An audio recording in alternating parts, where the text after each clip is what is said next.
Final minute of regulation. Rambo scores!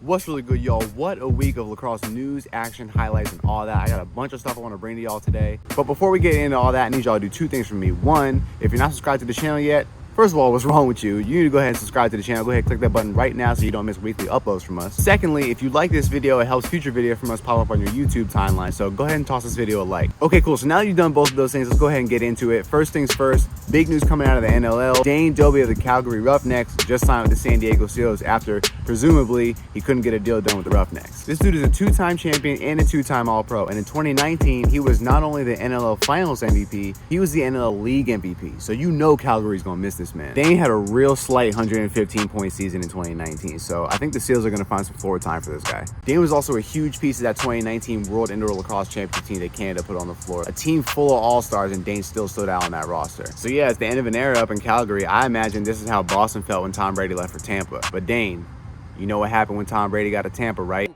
Oh! Tom, how often was that?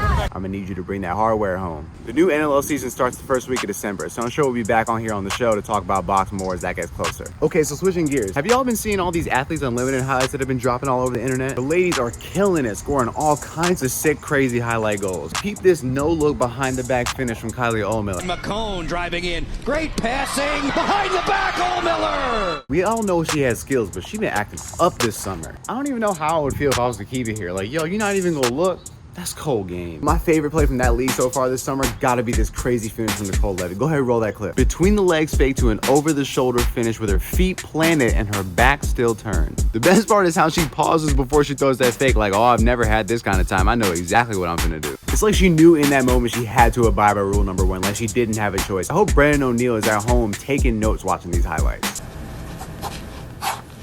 So if y'all weren't hip to these highlights before, go ahead and follow Athletes Unlimited on social and you'll find out exactly what I mean. Okay, so hold on a second. We are going to talk about the quarterfinals, right? We have to. Yeah, let's talk about the quarterfinals. Let's do it. All three of the games were movies with their own storylines, like per usual. So I want to talk about the games in order from least surprising to most surprising in outcome. Wolves fans might ratio me for this, but the Whips winning off a late Rambo goal and a real casual 9-point day from Zed with only 2 turnovers might be the least surprising thing to happen all season. I'm sorry, it just is. Final minute of regulation. Rambo scores! Especially since they had no TD and no Perk. Perk's been essential to the offense all year, spreading things out for the... Daggone, boy. Is that gate open? I am not messing with you. Nah, G. Whew, okay, anyway, like I was saying, yeah, Perk's been real essential to the Woods offense all season, really stretching defenses out, opening things up for the middies going through the middle. So having him definitely hurt.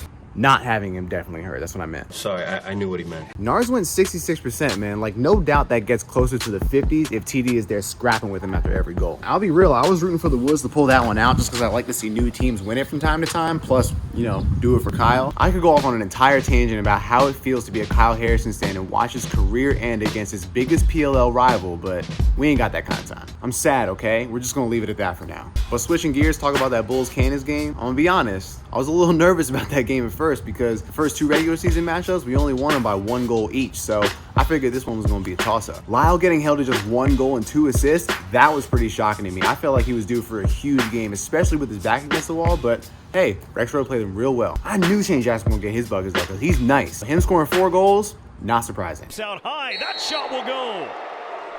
Shane Jackson. But then you had Trev going 71% at the stripe, JD went 64% in net. Huge playoff performances for those two. Then you had Elaw doing Elaw things. This man has 7 points on 75% shooting and only 1 turnover. Most of the season has just been Teat, Costa, and Caraway grabbing all the headlines, but my man Elaw balled out. So no, I'm not surprised that the Bulls won. I still do think they're the most complete team in the league, but a 4-goal win over the Cannons feels like a pretty big cushion, at least to me. The biggest surprise of the weekend, I mean, I feel like to most of us, was who the Bulls are getting in the semifinals. Chaos got the dub. Victory! I mean, look, Chaos still got Blaze Reardon in net, so I didn't think the Archers were going to win by, like, a lot or anything. But think about that Archers offense. Best differential in the league by far, enough bucket getters to make any defensive coordinator start sweating. Chaos defense held them boys to 10 goals. That's it. Their team defense went crazy. Nobody wearing orange had a hat trick. Manny was held to 1 assist. Holman held to 1 goal. That's bananas. Bones came into that game facing off a little better than Adler, so you kind of expect that to be an even fight at the stripe. Adler broke that boy off for 70%.